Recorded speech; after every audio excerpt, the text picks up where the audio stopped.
स्वागत है आपका विंध्या टाइम्स में। मैं हूं आपके साथ स्वाति। प्रदेश के विभिन्न जिलों के साथ रीवा में भी इस साल डेंगू के मरीजों की संख्या में इजाफा हुआ है। सरकारी आंकड़ों को माना जाए तो अब तक जिले में डेंगू के 386 केस सामने आए हैं। रीवा शहरी क्षेत्र भी डेंगू से प्रभावित है। शहर के विभिन्न वार्डों में अब तक 151 लोगों की डेंगू जांच रिपोर्ट पॉजिटिव आई है। वाहक जनित बीमारियों के संक्रमण एवं प्रसार को रोकने हेतु जिला व ब्लॉक स्तरीय दलों द्वारा जनवरी से अब तक 2,26,241 घरों का सर्वे किया गया है, जहां 2,49,115 कंटेनर चेक किए गए। इनमें से 414 घरों में कुल 613 कंटेनर में लार्वा पाया गया। जिला मलेरिया विभाग का दावा है कि लार्वा पाए जाने पर लार्गिसाइड दवा डालकर एवं कंटेनर खाली कराकर नष्ट कराया गया। इसके साथ ही डेंगू प्रभावित क्षेत्र के घरों एवं आसपास कीटनाशी दवा का स्प्रे एवं फॉगिंग कराई गई। सरकारी आंकड़ों को देखा जाए तो मलेरिया अब डेंगू से पीछे रह गया है। डेंगू के जहां 386 केस सामने आए, वहीं मलेरिया केसों की संख्या 41 ही है। चिकनगुनिया के भी 3 केस मिल चुके हैं। आइए अब जानते हैं कि डेंगू किन कारणों से होता है। आपको बता दें, डेंगू 4 वायरस के कारण होता है।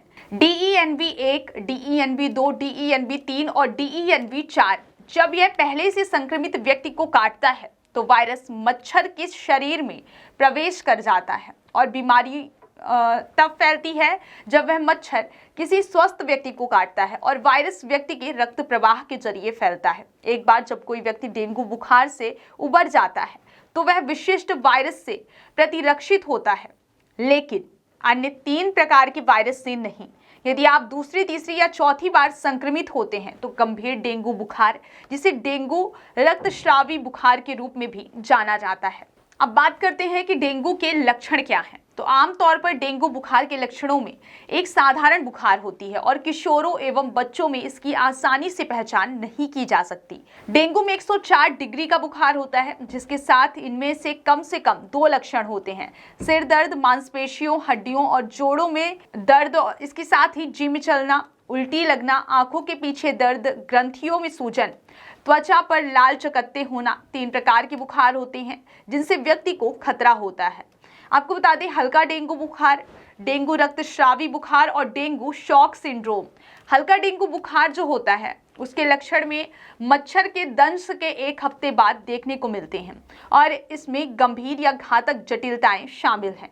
डेंगू रक्तस्रावी बुखार, इसमें क्या होता है कि लक्षण हल्के होते हैं लेकिन धीरे धीरे कुछ दिनों में गंभीर हो सकते हैं। डेंगू शॉक सिंड्रोम, यह डेंगू का एक गंभीर रूप है और यहाँ तक कि यह मौत का कारण भी बन सकता है। आइए अब जानते हैं कि डेंगू के उपचार क्या हैं।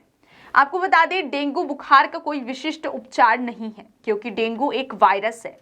यथा समय देखभाल से मदद मिल सकती है, जो कि इस बात पर निर्भर करता है कि बीमारी कितनी गंभीर है। डेंगू बुखार के कुछ बुनियादी उपचार हैं। आपको बता दें, जैसे टाइलेनोल या पैरासीटामोल जैसी दर्द निवारक दवाएं आमतौर पर रोगियों को दी जाती हैं। गंभीर डिहाइड्रेशन के मामले में कभी कभी IV ड्रिप्स प्रदान की जाती है। यह महत्वपूर्ण है क्योंकि हमारे शरीर के अधिकांश तरल पदार्थों का उल्टी और तेज बुखार के दौरान ह्रास हो जाता है। तरल पदार्थों के लगातार सेवन से यह सुनिश्चित हो जाता है कि शरीर आसानी से डिहाइड्रेट नहीं होगा।